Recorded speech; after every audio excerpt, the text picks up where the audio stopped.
Good evening everybody. My self Vivek Bhardwaj.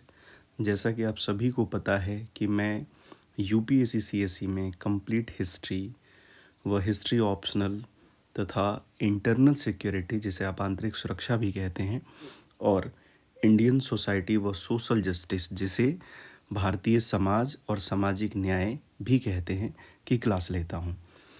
काफ़ी लंबे समय से यह मन में यह भी था कि अपना एक परिवार बनाया जाए, जो कि यूट्यूब पर अपनी एक छोटी सी फैमिली है, जिसमें बहुत सारे बच्चे ग्रामीण पृष्ठभूमि के हैं। उनको पढ़ने का तरीका, गाइडेंस, अप्रोच कैसे विकसित करें, इन सभी के बारे में बात की जाए, उनको बताया जाए, उनको समझाया जाए। इसी रिगार्डिंग आज से यह प्रयास शुरू किया जा रहा है। उम्मीद है आपकी तैयारी में यह मददगार साबित होगा।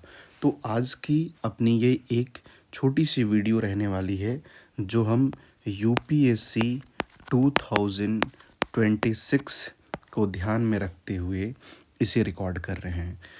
अगर बात की जाए तो हम यूपीएससी 2026 की स्ट्रैटेजी क्या हो, रणनीति क्या हो, कैसे यूपीएससी सीएससी प्रीलिम्स को क्रैक किया जा सके, चूँकि प्रीलिम्स को क्रैक करना एक बहुत बड़ा हर्डल है, ये आपको भी अच्छे से पता है। बहुत सारे ऐसे बच्चे हैं जिनका प्रीलिम्स ही क्लियर नहीं हो पाता है, तो वो मेंस के लिए क्या जोर लगा पाएंगे। तो जो जेन्युइन स्टूडेंट हैं उनको अच्छे से पता होगा। दिखने में तो लग रहा होगा कि 24 में अभी बहुत टाइम है, लेकिन जो जेन्युइन स्टूडेंट हैं उनको अच्छे से पता है कि टाइम नहीं है, चूँकि ब्रॉड सिलेबस है और ब्रॉड सिलेबस को पढ़ना, कॉन्सेप्ट को क्लियर करना, डाइजेस्ट करना, कंसोलिडेशन करना इतना आसान नहीं है। इसीलिए पढ़ाई को, प्रिपरेशन को तपस्या भी कहा गया है। लेकिन फ़िलहाल यूपीएससी 2026 की स्ट्रैटेजी क्या हो, इसकी रणनीति क्या हो, इसको लेकर आज का ये हम अपन वीडियोस रिकॉर्ड कर रहे हैं, जो कि आपके यूट्यूब पर अभी कुछ समय बाद दिखाई देगा। तो देखो, सबसे बड़ी चीज़ ये है कि स्ट्रैटेजी जब भी हम किसी भी चीज़ की बनाते हैं तो वो बेसिकली 3 बातों पर निर्भर करता है। अब ये 3 बातें कौन-कौन हैं, इसको ज़रा ध्यान से समझना। पहला ये है सर कि समय सीमा कितनी है, कितना एग्ज़ाम में समय बचा है। दूसरा ये है रिसोर्सेज़ क्या-क्या हैं, हमारे पास कौन-कौन से ऐसे रिसोर्सेज़ हैं जो हमें क्या करने पड़ेंगे, देखने पड़ेंगे। तीसरा ये है कि सर हमारा पर डे का स्टडी आवर्स कितनी देर का होगा, हम कितने घंटे डेली पढ़ें कि हमारा 24 मई के पहले कॉन्सेप्ट भी समझ में आ जाए, रिवीजन भी हो जाए, टेस्ट सीरीज़ भी लगा लें और फाइनली कंसोलिडेशन भी आ जाए। तो इसी को लेकर बेसिकली स्ट्रैटेजी को की जब भी हम बात करते हैं, इसमें 3 बातों के ऊपर बात की जाती है। तो आइए ज़रा इसके बारे में थोड़ा बहुत देख लेते हैं। चूँकि ये छोटा वीडियो रहने वाला है, इसलिए बहुत अपन फास्ट बोल रहे हैं, तो थोड़ा-सा आप ध्यान रखिएगा, ठीक है? तो पहली जो चीज़ है वो आप ये समझना सर, पहली जो चीज़ होने जा रही है वो पहली चीज़ यही है कि सर समय हमारे पास कितना है। तो हमारे पास समय है दिसंबर, हमारे पास समय है जनवरी, हमारे पास समय है फ़ेब, हमारे पास समय है मार्च, हमारे पास समय है अप्रैल, और फाइनली मई में हमारा पेपर है, जो कि 24 मई को है। तो मई को अपन एलिमिनेट कर देते हैं। हमारे पास देखा जाए तो दिसंबर, जैन, फ़ेब, मार्च और अप्रैल, टोटल अपने पास 5 मंथ्स ही हैं। मई के लिए हम अलग से स्ट्रैटेजी लेकर आएंगे, अलग से एक वीडियो बनाएंगे कि मई में आपको क्या करना पड़ेगा। लेकिन फ़िलहाल अप्रैल तक का शेड्यूल है और अप्रैल तक की स्ट्रैटेजी अपन डिस्कस करने वाले हैं। तो समय अपने पास ज़्यादा नहीं है, 5 महीने है। हाँ, 5 महीने बहुत ज़्यादा समय भी नहीं है, बहुत कम भी नहीं है। हाँ, एक स्टैंडर्ड टाइम जोन है जिसमें हम अपने प्रिपरेशन को आकार दे सकते हैं 2026 प्रीलिम्स के लिए, ठीक है। दूसरी बड़ी बात यह है कि सर रिसोर्सेज कौन कौन से यूज़ करने पड़ेंगे। तो रिसोर्सेज के लिए अगर आप ठीक से ध्यान दें तो रिसोर्सेज के लिए कुछ बातों को हमें ध्यान देना होगा। और पहली जो चीज़ है कि हमें देखना पड़ेगा कि जीएस में कौन कौन से सेगमेंट आते हैं प्रीलिम्स के लिए। तो अगर चूँकि मैं हिस्ट्री पढ़ाता हूँ तो हिस्ट्री की बात ज़्यादा कर लेते हैं। तो देखो, हिस्ट्री की बात ज़्यादा मतलब स्टार्ट कर लेते हैं। तो हिस्ट्री को लेकर अगर हम बात करें, अगर आपने ठीक ठाक ग्रेजुएशन पास किया है सर, तो आप सिर्फ नाइन्थ से लेकर 12th क्लास की एनसीईआरटी पढ़ना। ध्यान देना मैं क्या कह रहा हूँ, अगर ठीक ठाक भी पास किया है ग्रेजुएशन तो 9वीं से 12वीं की एनसीईआरटी ही पढ़ना। देखो क्या होता है, एनसीईआरटी को थोड़ा डिटेल हम यहाँ पे थोड़ा सा बात कर पाते हैं। जो 6ठी क्लास की एनसीईआरटी है, जो 7वीं क्लास की एनसीईआरटी है, जो 8वीं क्लास की एनसीईआरटी है, इन तीनों को छोटे छोटे या थोड़े थोड़े कॉन्सेप्ट दिए गए हैं। इसी का ब्रीफ इंट्रोडक्शन दिया गया है का किसमें, 9th-10th में। ठीक है, अब जो 9th-10th में जो ब्रीफ इंट्रोडक्शन है उसी को और डिटेल कहाँ दिया गया है, 11th-12th में। समझ रहे हैं आप? तो 9 to 12th एनसीईआरटी आप पढ़ लीजिए।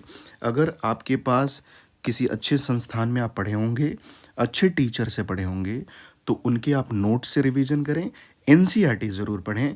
अगर नहीं करा है, आपने रील वाले टीचर से पढ़ा है या पीपीटी वाले से, तो आपको सर एक बुक साथ में पढ़ना ही पड़ेगा। या तो आप स्पेक्ट्रम पढ़ लें या आप बिपिन चंद्रा के साथ जा सकते हैं। लेकिन बिपिन चंद्रा के साथ जाने में रिस्क ये है, देखो बिपिन चंद्रा स्पेक्ट्रम के कंपैरेटिवली आप देखेंगे तो बहुत कम पेजेस हैं उसमें, लेकिन सर बिपिन चंद्रा कॉन्सेप्ट के मामले में बड़ा डेप्थ है उसमें। तो ये तभी आप लीजिएगा जब कॉन्सेप्ट बड़ा क्लियर हो, और नहीं तो आप स्पेक्ट्रम के साथ जाइएगा। ठीक है सर, हिस्ट्री को लेकर, मॉडर्न हिस्ट्री को लेकर हम ये बात कर रहे थे। ठीक है, दूसरी बात आप ये भी ज़रा ध्यान देना कि इस हिस्ट्री में एक आर्ट एंड कल्चर की भी बात कर लेते हैं। आर्ट एंड कल्चर, चूँकि हिस्ट्री के लिए अलग से हम वीडियो भी बनाएंगे। आर्ट एंड कल्चर जो सबको पता होता है कि आप नितिन सिंघानिया के बुक को क्या कर सकते हैं, प्रेफर कर सकते हैं। ठीक है, दूसरी बात ज्योग्राफी की अगर हम बात करें सर, तो ज्योग्राफी को लेकर आपको क्या करना पड़ेगा। ज्योग्राफी में भाई अगर आप 11th और 12th की एनसीईआरटी पर काम कर जाते हैं तो आपको कोई भी बुक, ध्यान रखना, कोई भी बुक पढ़ने की ज़रूरत नहीं है। अभी रिसोर्सेस में हम कॉन्सेप्ट की बात कर रहे हैं और इसमें आपको केवल 11वीं और 12वीं की एनसीईआरटी को पढ़ना है। फिर भी मन संतुष्ट नहीं हो तो इंग्लिश मीडियम के साथ आप अगर जाते हैं तो जीसी लियोंग पढ़ सकते हैं, और अगर हिंदी मीडियम के साथ जाते हैं तो माजिद हुसैन पढ़ सकते हैं। अगर आपने, मैं फिर कह रहा हूँ, अगर किसी अच्छे शिक्षक से आपने पढ़ा है ज्योग्राफी, जैसे कुमार गौरव सर जैसे लोगों से पढ़ा है, तो आपको बुक पढ़ने की ज़रूरत ही नहीं है, एनसीईआरटी के थ्रू आप जा सकते हैं। ठीक है, दूसरी बात क्या है सर, तीसरी बात किसकी बात कर लें, चलो इकोनॉमिक्स की बात कर लेते हैं ना। ये तो भाई हिंदी बैकग्राउंड के बच्चों को समझ ही नहीं आता है, तो इसके लिए अगर आपके पास ठीक ठाक समय है तो रमेश सिंह के साथ जाइए, और अगर आप मेरे से पूछेंगे तो आप सर सिर्फ संजीव वर्मा के साथ जाइए। किसके साथ जाना है सर, संजीव वर्मा के साथ। ठीक है, रही बात इन्वायरमेंट की, तो इन्वायरमेंट में मैं फिर से कह रहा हूँ कि आप किसी अच्छे शिक्षक के नोट से प्रिपेयर कर लीजिए। नहीं हो रहा है तो आप शंकर, अब तो इसके हिंदी वर्जन भी आने लगा, शंकर आईएएस के नोट्स को प्रेफर करिए। ठीक है, रही बात सर पॉलिटी की, तो पॉलिटी के बारे में, इंडियन पॉलिटी की बात करें तो इंडियन पॉलिटी में किसी को बताना ही कुछ नहीं है ना। इसमें एक ही बुक आती है और वो बुक आती है लक्ष्मीकांत। ठीक है सर, और किसी सर का नोट्स है तो आप ज़रूर प्रेफर करें। लास्ट अगर बात करें सब्जेक्ट में, तो आता है साइंस और टेक। साइंस एंड टेक के लिए सर आपको कुछ नहीं करना है, आप सिर्फ करंट अफेयर मैगज़ीन को फॉलो करें, न्यूज़ देखें। चूँकि देखो फिजिक्स, केमिस्ट्री और बायो से तो कुछ नहीं पूछ रहा, बायो से 2-3 क्वेश्चन, 4 क्वेश्चन पूछ लेता है, वो भी करंट बेस्ड ही होता है। तो करंट अफेयर और न्यूज़ आप डेली देखें। ठीक है सर, तो ये आपका एक ब्रीफ है कि आपको कौन कौन से रिसोर्सेज को यूज़ करना है। मैं फिर से कह रहा हूँ, अगर आपने अच्छे टीचर से पढ़ाई करी है तो उस सब्जेक्ट के रिगार्डिंग तो आप बुक को स्किप कर सकते हैं, एनसीईआरटी को स्किप नहीं करना है, ये ज़रूर ध्यान देना है। ठीक है, दूसरी बड़ी बात है, एक और चीज़ बात कर लें, नहीं तो आप कहेंगे कि सर आप मेन चीज़ तो बता ही नहीं रहे हो। तो जो सबसे बड़ा हवा है मार्केट में मुखर्जी नगर से लेकर इलाहाबाद तक, वो सबसे बड़ा ये है कि sir how to deal with current affairs. Current affair को कैसे डील करें, तो यहाँ ध्यान से समझना है सर। किसी भी एक सिंगल न्यूज़पेपर को फॉलो करिए। इंग्लिश मीडियम वाले द हिंदू को फॉलो करें, हालांकि वो भी नहीं कर पाते हैं, तो और हिंदी मीडियम वाले अगर चाहें तो वो जनसत्ता को फॉलो करें या फिर दैनिक जागरण का एक राष्ट्रीय संस्करण आता है उसको फॉलो करें। हालांकि अभी द हिंदू का भी आप देखेंगे बहुत सारे चैनल ऐसे हैं जो द हिंदू का ट्रांसलेशन हिंदी में भी अवेलेबल करा रहे हैं, ठीक है। लेकिन करंट अफेयर का सर एक मैगज़ीन ज़रूरी है, ध्यान देना। एक मैगज़ीन आपको एवरी मंथ फॉलो करना होगा, और एक ईयरली बुक आती है जैसे मनोरमा की आती है, वो आपको फॉलो अप करना पड़ेगा, ठीक है सर। तो ये रहा आपके पास कंटेंट कहाँ से लेने हैं, ठीक है। अब ये भी बात है कि अगर आपकी प्रिपरेशन बिल्कुल ज़ीरो है सर, तो आप नेक्स्ट ईयर के लिए प्लान करें, 2027 के लिए। मैं उनके लिए कह रहा हूँ जो पढ़ाई के टच में हैं, ठीक है। तो सर ये सारी चीज़ें, और दूसरी बात ये है कि सर हमें 30 मार्क हाँ बनना नहीं है। हमारे एक ऐसे दोस्त भी रहे जिनका जीएस इस बार बहुत अच्छा रहा, लेकिन उनका सीसेट रुक गया कुछ नंबरों से, चूँकि वो टाइम मैनेजमेंट अच्छे से नहीं कर पाए, इस वजह से रुक गया। तो सीसेट को भी आप हल्के में नहीं लें, सीसेट की तैयारी आप फेब से शुरू कर दें। मैं तो कहता हूँ आप एक ऑनलाइन बैच परचेज़ कर लें। बहुत 30 मार्क हाँ नहीं बनना है ना, ध्यान देना, मैं सभी के लिए कह रहा हूँ, ठीक है। तो एक ऑनलाइन बैच परचेज ज़रूर कर लीजिए सीसेट के लिए, और PYQs रख लीजिए, ठीक है। तो ये रहा सर रिसोर्सेज के बाद जो हम कर रहे थे। अब देखो सर, इस रिसोर्सेज में एक और बात है जो हमें ध्यान देना है। रिसोर्स मान लो हम पढ़ते जाएं और पढ़ने के साथ साथ हम कुछ भी ऐसा ना करें, तो फिर तो वेस्टेज ऑफ टाइम ही है ना सर। देखो, जब भी हम रिसोर्सेज का यूज़ करेंगे, ध्यान देना, जब भी हम रिसोर्सेज का यूज़ करेंगे, किसके लिए भाई, तो 2026 प्रीलिम्स के लिए। तो पहला तो टर्म यही आता है ना, जो पढ़ा उसकी समझ होनी चाहिए, कॉन्सेप्ट क्लैरिटी होनी चाहिए। अच्छा, कॉन्सेप्ट क्लैरिटी कैसे होगा सर, बार बार रिवीजन करके। कैसे होगा सर, बार बार रिवीजन करके, ठीक है। अच्छा, रिवीजन जब बार बार करेंगे तो फिर इसमें दो चीज़ें ध्यान देना है। एक, जो भी कॉन्सेप्ट पढ़ा उससे कोई PYQs बन तो नहीं रहा है, अगर बन रहा है तो उसे ज़रूर वहाँ पे देखें। दूसरी बड़ी बात क्या है सर, अब जो भी टॉपिक आपने पढ़ा उससे उससे संबंधित टेस्ट सीरीज लगा ली। अब ऐसा नहीं होना चाहिए कि आपने एक टॉपिक पढ़ा और उसके लिए टेस्ट सीरीज ढूंढ रहे हैं, नहीं नहीं, ऐसा नहीं है। आप 5 चैप्टर पढ़ लीजिए, 10 चैप्टर पढ़ लीजिए किसी सब्जेक्ट का, फिर टेस्ट सीरीज लगाइए, लेकिन PYQs अपने टेबल पे ज़रूर रखिए। तो रिसोर्सेज के लिए हमने ये कॉन्सेप्ट के लिए सारे रिसोर्सेज ऊपर बता रखे हैं, यहाँ पर बता रखा है ना। दूसरी बड़ी बात क्या है सर, रिवीजन ज़रूरी है, और फिर PYQs और टेस्ट सीरीज़। टेस्ट सीरीज़ के लिए भी हम अलग से एक वीडियो बनाएंगे कि टेस्ट सीरीज़ कैसे सॉल्व करना है, कितने टेस्ट लगाने हैं, ये सारी चीज़ें अपन बताएंगे। अब इस चीज़ को ज़रा ध्यान देना, इसी 3 को मिलाकर हम क्या कह रहे हैं कि जो भी रिसोर्सेस आप यूज़ कर रहे हैं उसका कंसोलिडेशन होना चाहिए। क्या होना चाहिए सर, कंसोलिडेशन होना चाहिए, कि अगर आपने टॉपिक पढ़ लिया तो उस टॉपिक की अच्छी समझ, उससे क्वेश्चन आ रहे हैं तो गलत नहीं होना चाहिए, या गलत हो तो बहुत मिनिमम हो, ठीक है। तो देखो सर, जो भी हम स्टार्ट कर रहे थे अभी सेशन, तो हमने एक टाइम स्लॉट की बात करी, रिसोर्सेज की बात करी, और कितने घंटे हमें पढ़ना चाहिए ये रह गया है। तो सर देखो, ये तो कोई बता नहीं पाएगा कि आपको कितने घंटे पढ़ना चाहिए, क्योंकि देखो बहुत साइंटिफिकली बातें करनी है, ऐसी बातें नहीं करनी है जिससे व्यू आ जाए, ऐसी बातें करनी है जो वाकई ज़रूरी है। देखो क्या है, अब देखो हमारे पास 5 महीने हैं, अगर हमें बहुत ज़्यादा ताकतवर होना है तो सर हमें बहुत डिसिप्लिन लाइफ भी तो जीनी पड़ेगी, अच्छा पौष्टिक भोजन लेना पड़ेगा, हमें एक्सरसाइज करनी पड़ेगी, है ना, बहुत सारी चीज़ें हैं। तो अगर देखो क्या है, 3 चीज़ें हैं सर, आप किसी भी टॉपर, किसी भी रिजल्ट ओरिएंटेड बच्चे के चक्कर में नहीं रहना। वो पढ़ता 12 घंटे है, बताता 8 घंटे है, क्योंकि सबको फेमस होना है सर, समझ रहे हो। तो 3 स्लॉट मैं डिसाइड कर रहा हूँ मेरे हिसाब से, ये इसलिए, अच्छा मेरा हिसाब क्यों, क्योंकि सर मैं 2019 से ये सारी चीज़ें कर रहा हूँ, 15-16 इंस्टीट्यूशन में पढ़ा चुका हूँ, 80-90 ऑफलाइन बैचेज पढ़ा चुका हूँ, ऑनलाइन बैचेज बहुत सारे पढ़ा चुका हूँ। तो उसके अनुसार मैं ये बात कर पा रहा हूँ कि मैं क्या एक्सपीरियंस्ड किया हुआ हूँ, उस रिकॉर्डिंग।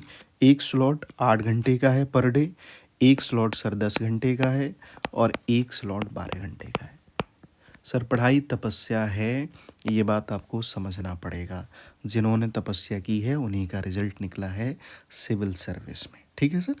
अब मैं ऐसा क्यों कह रहा हूँ आप मेरे से पूछ भी सकते हो, मैं उसका आंसर भी दे देता हूँ। देखो क्या है सर, 8 घंटे का जो स्लॉट है ना अपना, वो 8 घंटे का स्लॉट उनके लिए है जो ईजिली सारी चीज़ों को डाइजेस्ट कर जा रहे हैं, जो ईजिली सारी चीज़ों को डाइजेस्ट कर जा रहे हैं।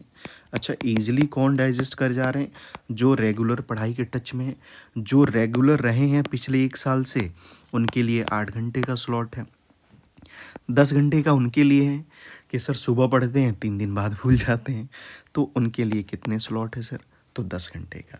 और जब सर जिनको बहुत कम आता है समझ में, उनको बहुत सारी चीज़ों पे ध्यान देने की ज़रूरत है, जो पढ़ते हैं लेकिन पढ़ते समय भी नहीं समझ में आता है क्या करना है, उनके लिए 12 घंटे का स्लॉट है।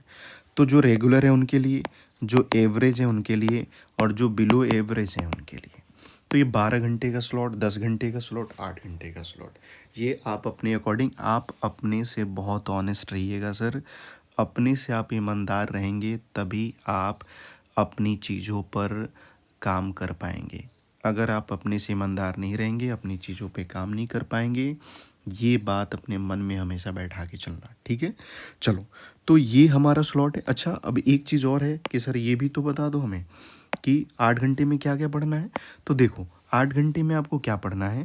8 घंटे का मैं मान के चलता हूँ कि हम सभी बच्चे क्या हैं, तो बहुत रेगुलर हैं, बहुत सिंसियर हैं। हालांकि इसके परसेंटेज 0 पॉइंट में है, लेकिन फिर भी मैं मान के चलता हूँ। तो 8 घंटे का जो भी स्लॉट है, इस 8 घंटे के स्लॉट में हमें डेली 2 सब्जेक्ट पे ध्यान देना है। हमें डेली 2 सब्जेक्ट पर ध्यान देना है। और ये 2 सब्जेक्ट कौन कौन से हो सकते हैं? एक वो सब्जेक्ट होगा जो ट्रेडिशनल होगा। ट्रेडिशनल का मतलब ये है जिसमें अपडेट बहुत ज़्यादा नहीं है, जो करंट अफेयर से नहीं जुड़ता है। और एक सब्जेक्ट कौन सा होगा? एक होगा जो ट्रेडिशनल नहीं होगा, जो करंट से रिलेटेड होगा। तो सर बता दो ये भी कौन कौन है। देखो, जैसे जब भी आप हिस्ट्री पढ़ोगे तो हिस्ट्री के साथ क्या पढ़ोगे सर? पॉलिटी पढ़ोगे, ठीक है। हिस्ट्री के साथ क्या पढ़ोगे? पॉलिटी पढ़ोगे, ठीक है। अब हिस्ट्री के साथ पॉलिटी, तो हिस्ट्री में भी बहुत सारे सेगमेंट है। मॉडर्न के साथ पॉलिटी पढ़ लो, है ना। एंशिएंट के साथ फिर क्या कर लो? ज्योग्राफी पढ़ लो, है ना। मेडिवल के साथ फिर क्या पढ़ लो? इकोनॉमी पढ़ लो। तो एक ट्रेडिशनल पढ़ना है और एक आपको करंट रिलेटेड पढ़ना है। ये 2 सब्जेक्ट हैं। अच्छा, 8 घंटे का स्लॉट में अगर हम 2-2 घंटे इन पर दे दें, 2 घंटे पर सब्जेक्ट दे दें, है ना, 2 घंटे पर सब्जेक्ट दे दें, तो 4 घंटे तो बच बच गए ना अपने पास। 4 घंटे यूज हुए, 4 घंटे बच गए। तो इस 4 घंटे में क्या करना है सर? इस 4 घंटे में हमें एक और चीज़ करना है, 2 घंटे करंट अफेयर पे भी देना है। सबसे ज़्यादा इसी पे ध्यान देना है। तो 2 घंटे करंट अफेयर पे भी देना है। 6 घंटे हो गए। अब 6 घंटे जो भी चीज़ पढ़ा है आपने, उसको 1 घंटे रिवीजन कर लेना है। 7 घंटे हो गए। और 1 घंटे जो बचा, उस 1 घंटे में PYQs का नेचर देखना है। ये शुरुआती बता रहा हूँ, फिर धीरे धीरे 10 दिन पढ़ोगे, फिर ये 8 घंटे कन्वर्ट होकर चला जाएगा 10 घंटे में। 10 घंटे कन्वर्ट होकर चला जाएगा 12 घंटे में, ये 10 में, और ये 14 घंटे में। जैसे जैसे एग्ज़ाम पास आएगा वैसे वैसे क्या होगा, आपका स्टडी आवर्स बढ़ता जाएगा। समझ पा रहे हैं? तो आज का ये वीडियो इसी पे था कि आप, थोड़ा समय कम है, आप इसकी गंभीरता को समझें और इसे आप अच्छे से प्रिपरेशन करें। एक छोटा सा वीडियो है, इसको जानबूझ के शॉर्ट रखना है क्योंकि एक स्ट्रैटेजी है, बहुत लफाजी ना हो। दूसरा वीडियो मैं कोशिश करूँगा, आप मुझे कमेंट करके ज़रूर बताना कि दूसरा वीडियो आप किस पे चाहते हैं, मैं उसके ऊपर वीडियो लाने की कोशिश करूँगा। और जो सबसे ज़रूरी बात है, कोशिश रहेगी कि पर डे आपको वीडियो एक मिल जाए। और पर डे वीडियो मिलने का क्या है, तो देखो, जो भी टॉपिक्स होंगे, जो भी करंट रिलेटेड टॉपिक्स होंगे, उसका एक मैं वीडियो बना दूंगा, करंट रिलेटेड टॉपिक। दूसरा सर, अपना जो सब्जेक्ट है हिस्ट्री, उसके छोटे छोटे फॉर्म लेकर मैं उसका वीडियो आपको दे दूंगा। तीसरा जो पॉइंट है सर, तीसरा पॉइंट, अभी चूँकि प्रीलिम्स चल रहा है, तो मैं आपको कुछ टेक्निकल टर्म जो होते हैं, जो बहुत पेचीदा होते हैं, वो साधारण भाषा में समझना बहुत ज़रूरी है, उस चीज़ को भी अपन यहाँ पर डिटेलिंग करा देंगे, ठीक है। तो कोशिश है कि इस तरह से आपकी मदद की जाए। और भी किसी भी तरह की मदद चाहते हैं पढ़ाई से रिलेटेड, तो ज़रूर कमेंट करके बताइएगा। ये भी हमें बताइएगा कि सर क्या ये वीडियो आपके लिए हेल्पफुल रहेगा, आपके लिए मददगार रहेगा, हमें ज़रूर बताइएगा। आपकी रिप्लाई का बड़ा हमें इंतज़ार रहेगा। और ऐसे ही तमाम सारी जानकारी के लिए हमें ज़रूर देखते रहिए, हमें ज़रूर सपोर्ट करते रहिए। और अगर आप चैनल पे नए हैं तो आप ज़रूर सब्सक्राइब कर लीजिए, क्योंकि हमारा छोटा परिवार है, धीरे धीरे बड़ा परिवार होगा, है ना। तो बहुत बहुत धन्यवाद आपका इस वीडियो को देखने के लिए। हमें ज़रूर बताइएगा ये वीडियो कैसा है, सजेशन अगर कोई हो तो ज़रूर कमेंट पे दीजिएगा। बहुत बहुत शुक्रिया, बहुत बहुत धन्यवाद।